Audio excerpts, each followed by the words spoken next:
भारत भाग्य विधाता भी एक बेहतरीन फ़िल्म है और जिसको जो भी देखेगा वो बोलेगा कि एक अच्छी फ़िल्म है। लेकिन ये फ़िल्म भी एक अच्छी फ़िल्म होने के बावजूद बॉक्स ऑफिस पर कामयाब नहीं हो पा रही है।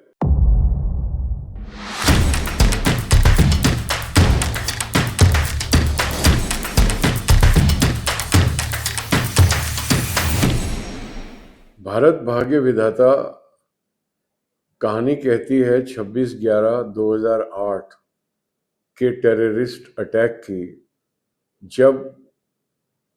सीएसटी स्टेशन के पास में एक कामा हॉस्पिटल है और वहाँ पर 300 मरीज थे और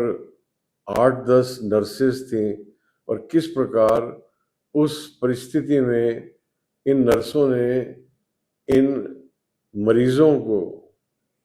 इनकी जान को बचाया, खुद अपनी जान पर खेलकर। ये कहानी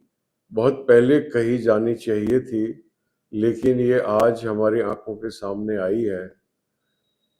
लेकिन इसको जो कामयाबी मिलनी चाहिए वो इसको नहीं मिल पा रही है और इसके जो कारण है वो आप फिल्म को देखते हुए बहुत आसानी से समझ सकते हैं और जो सिनेमा के स्टूडेंट्स हैं उनको खास तौर पे इन कारणों पर ध्यान लगाना चाहिए। एक तो होता है कथा वस्तु, जो आप कहानी कह रहे हैं, जो विषय जो आप कहानी के द्वारा प्रस्तुत कर रहे हैं, और दूसरा होता है उसका प्रेजेंटेशन, सिनेमैटिक प्रेजेंटेशन। फिल्मों के बारे में जो बॉलीवुड की कमर्शियल फिल्में होती हैं उनके बारे में बहुत पहले से इस प्रकार से मजाक उड़ाए जाते थे कि उनके जो सेट्स हैं, उनकी जो बैकग्राउंड दिखाई जाती है वो बिल्कुल भी बिलीवेबल नहीं होती है, बिल्कुल भी रियलिस्टिक नहीं होती है। जैसे कि 70s के दौरान में जितेंद्र जी को दिखाया जाएगा प्रोफेसर, तो उनका घर इतना बड़ा दिखाया जाएगा। लेकिन ये बात समझ में नहीं आती दर्शकों को कि सिनेमा के अंदर एक विजुअल रिलीफ चाहिए, एक डेप्थ ऑफ फील्ड चाहिए, और अगर वो आपको प्रदान नहीं की जाएगी तो सिनेमा हॉल में बैठे बैठे ना आपको एक घुटन महसूस होगी। तो मैं ये तो नहीं कह रहा हूँ कि हम रियलिज्म को ताक पे रखें और जिस प्रकार से वो होता था 70s में उसको दोबारा से करें, क्योंकि अभी जो हमारे कैमरे हैं वो और ज़्यादा सेंसिटिव हो गए हैं, छोटे हो गए हैं, और वो ऐसी जगहों में जहाँ पे स्पेस कम है, क्योंकि कैमरा बहुत स्पेस नहीं घेर रहा है, तो वो कैमरा एक प्रॉपर लेंस, प्रॉपर लाइटिंग और प्रॉपर अपर्चर के द्वारा एक डेप्थ ऑफ फील्ड क्रिएट कर सकता है, जो कि एक व्यावसायिक फिल्म के लिए, जिस पिक्चर को देखने के लिए दर्शक मल्टीप्लेक्स में जा रहे हैं, बड़े पर्दे पर देख रहे हैं, तो ऐसी फिल्म कि निर्देशन कितनी अच्छी हो, कहानी कितनी अच्छी हो, लेकिन अगर उसके अंदर इस प्रकार की विजुअल रिलीफ नहीं होगी, डेप्थ ऑफ फील्ड नहीं होगी, तो दर्शक को फिल्म देखते हुए एक घुटन, एक क्लस्ट्रोफोबिया की फीलिंग आएगी। और exactly that is what is happening in Bharat भाग्य विधाता। फिल्म की पूरी कहानी, पूरी की पूरी फिल्म एक हॉस्पिटल के इंटीरियर के अंदर लोकेटेड है। अब हॉस्पिटल वो भी कोई प्राइवेट हॉस्पिटल नहीं है, एक सरकारी हॉस्पिटल है, और जो इतना फंक्शनल हॉस्पिटल होगा उसके अंदर जो स्पेस है ना उसको कहीं वेस्ट नहीं किया जाएगा, उसका बहुत ही इकोनॉमिक यूज होएगा। जो ऑपरेशन थिएटर होगा वो भी बहुत बड़ा नहीं होगा, जो वार्ड्स होंगे वो भी बहुत बड़े नहीं होंगे, जो सीलिंग होगी वो बहुत हाई नहीं होगी, क्योंकि एक आम आदमी का रुग्णालय है। तो इस प्रकार से जो हॉस्पिटल है वो शायद असली हॉस्पिटल में इस पिक्चर की शूटिंग हुई है, तो उसके अंदर, और ऊपर से जब टेररिस्ट का अटैक हो जाता है तो सारी लाइटें जो हैं वो बंद करनी पड़ती हैं। तो डीओपी को इस प्रकार की सिनेमेटोग्राफी करनी है कि जैसे कि कोई लाइट नहीं है और उसके अंदर उसको दृश्य को दर्शकों के सामने दिखाना है, यानी कि अंधेरा होते हुए भी उनको दिखाई दे कि घटनाक्रम क्या चल रहा है। ये एक बहुत बड़ा चैलेंज है। इस चैलेंज को निर्देशक और डीओपी को पिक्चर की शुरुआत के पहले समझ लेना चाहिए था कि ये हमारी फिल्म की बहुत बड़ी कमजोरी होने जा रहा है और हम इसका कैसे समाधान करें, क्योंकि अगर वो चाहते तो इसका समाधान हो सकता था। हमने ब्लैक एंड वाइट फिल्मों में देखा है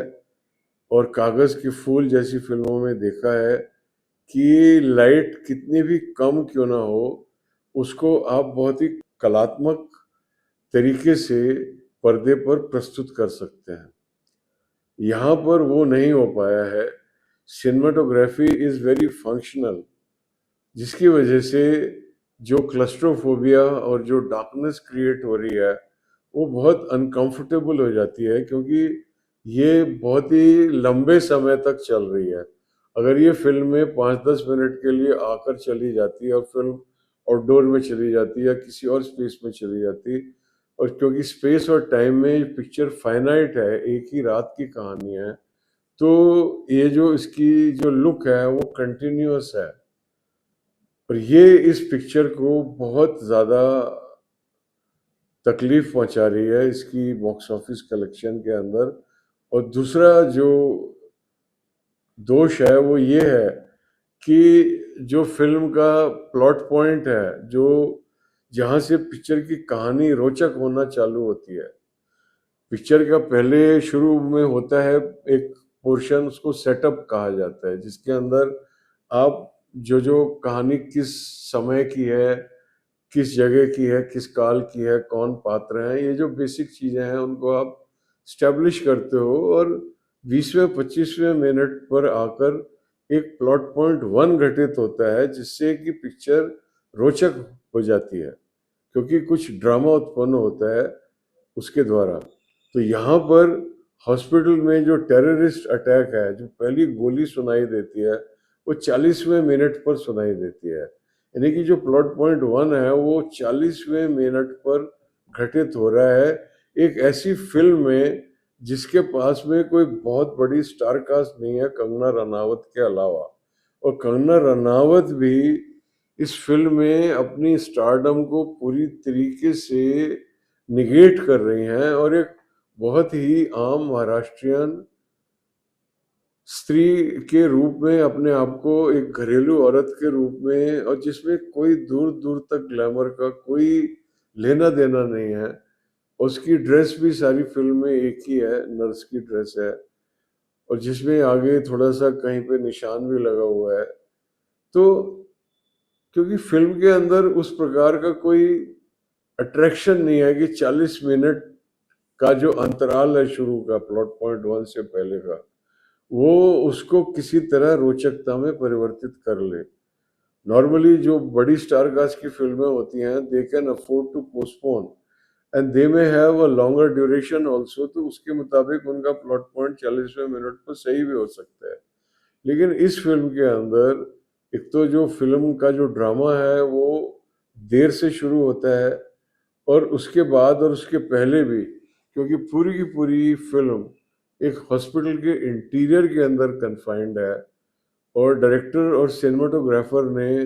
बहुत ही फंक्शनली फिल्म को शूट किया है, जैसे कि हम बस पिक्चर्स को शूट कर रहे हैं। उन्होंने इस फिल्म की जो एक वीकनेस है इन टर्म्स ऑफ इस एग्जीक्यूशन कि एक ही लोकेशन और ज़्यादा उसके अंदर डेप्थ ऑफ फील्ड नहीं है और नाइट है, ये जो है समस्याएं आके खड़ी होंगी दर्शक के जो अनुभव के अंदर। तो उसकी तैयारी नहीं करी गई, जिसकी वजह से ये फिल्म बॉक्स ऑफिस पर मार खा रही है।